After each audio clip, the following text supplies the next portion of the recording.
안녕하세요. 오늘은 기억과 학습, 이 두 가지에 대해 좀 깊이 들어가 보려고 합니다. 저희가 받은 뇌과학, 또 인지신경과학 자료들을 보니까요. 와, 이거 진짜 흥미로운 내용들이 많더라고요. 어떻게 하면 더 잘 배우고 또 오래 기억할 수 있을까? 그 비결을 좀 찾아보죠. 근데 있잖아요. 혹시 시험 보는 게 그냥 책 다시 읽는 것보다 공부에 더 도움이 된다면? 어떠세요? 좀 이상하게 들릴 수도 있는데. 네, 맞아요. 실제로 그렇습니다. 그게 오늘 얘기할 핵심 중 하나인데요. 우선 기억이 어떻게 작동하는지 그 큰 그림부터 보면요. 정보가 들어오면 아주 잠깐 머무는 감각 기억이 있고 그걸 붙잡아서 생각하는 작업 기억, 그리고 오랫동안 저장되는 장기 기억, 이렇게 단계를 거치거든요.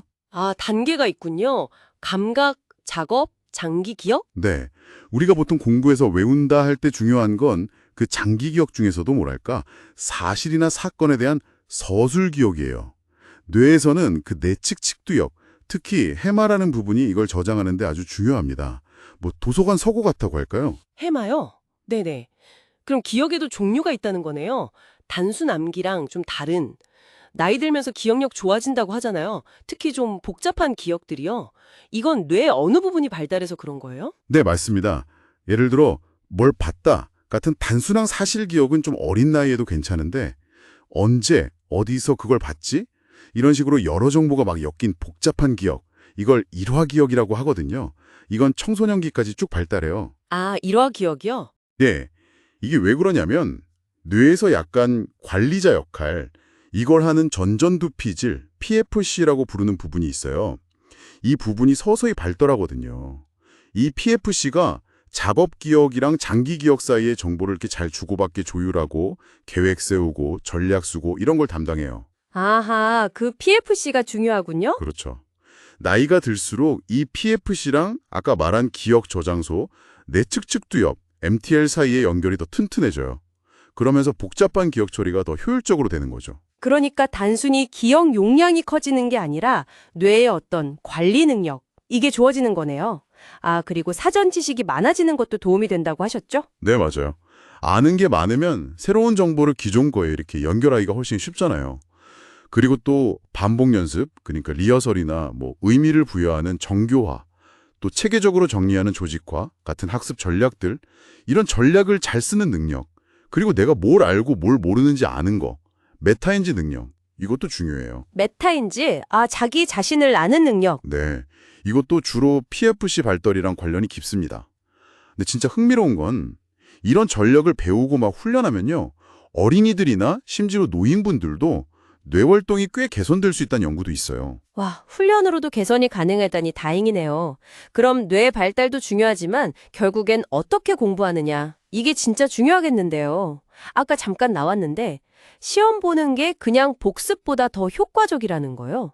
저는 이게 진짜 좀 의외거든요. 왜 그렇죠? 그냥 다시 보면 더 잘 외워질 것 같은데. 네, 그게 바로 시험 효과, 테스팅 이펙트라는 건데요. 연구를 보면요, 한 번 공부하고 바로 시험 본 그룹이 그냥 두 번 쭉 공부만 한 그룹보다 며칠 뒤에 기억해내는 양이 훨씬 많았어요. 오, 정말요? 네, 이유가 크게 두 가지예요. 첫째는 시험은 배운 내용을 자꾸 꺼내보는 연습이잖아요. 인출 연습. 이 과정을 반복하면서 기억이 더 단단해지고 정보가 머릿속에서 더 잘 정리가 되는 거예요. 아, 꺼내보는 연습? 인출 연습? 그렇죠. 둘째는 그냥 계속 읽기만 하면 좀 지루해지기도 하고 나 이거 다 아는 것 같은데? 이런 착각에 빠지기 쉬워요. 유창성 착각이라고 하는데 그러면 오히려 덜 집중하게 되거든요.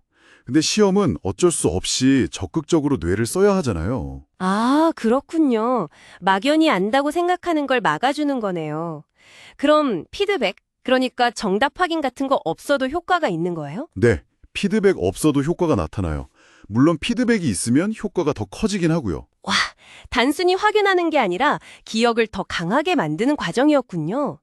그럼 그때 뇌에서는 실제로 어떤 일이 벌어지는 거예요? 시험으로 공부한 사람들이 나중에 그 내용을 다시 떠올릴 때 뇌 fMRI 사진 같은 걸 찍어보면요. 기억 저장하고 꺼내는 데 중요한 해마, 그리고 전전두피질의 특정 영역들, 또 주의 집중 관련 영역들이 더 활발하게 움직여요. 오, 반면에 우리가 멍 때리거나 약간 딴 생각할 때 활성화되는 기본 상태 연결망이라는 게 있거든요. DMN. 이 부분은 오히려 활동이 줄어들어요. 아하. 그러니까 시험을 통해서 배운 내용이 뇌에서 이거 중요하구나 하고 딱 찍히고 나중에 더 집중해서 꺼내보게 된다는 거죠. 야, 진짜 흥미롭네요. 적극적으로 꺼내보는 연습, 인출 연습이 핵심이군요. 그럼 공부하는 시기, 그러니까 언제 하느냐도 중요할 것 같아요. 벼락치기보다는 나눠서 하는 게 좋다는 말은 많이 들었는데 이것도 뇌과학적으로 이유가 있는 건가요? 그럼요. 당연히 있죠. 이걸 분산학습 효과, 스페이싱 이펙트라고 부릅니다. 짧은 시간에 같은 내용을 막 몰아서 보면 뇌가 약간 익숙해져서 반응을 줄여요. 반복 억제 형상이라고 하는데 그래서 덜 집중하게 돼요. 아, 익숙해지면 뇌가 좀 게을러지는군요. 그렇죠. 약간 그런 셈이죠. 근데 공부하는 사이에 시간 간격을 좀 두면요. 뇌가 이걸 매번 좀 새롭게 처리하려고 해요. 그래서 더 깊이 생각하게 되고 기억도 더 강하게 남는 거죠. 비유하자면 같은 얼굴 계속 보면 좀 무뎌지잖아요.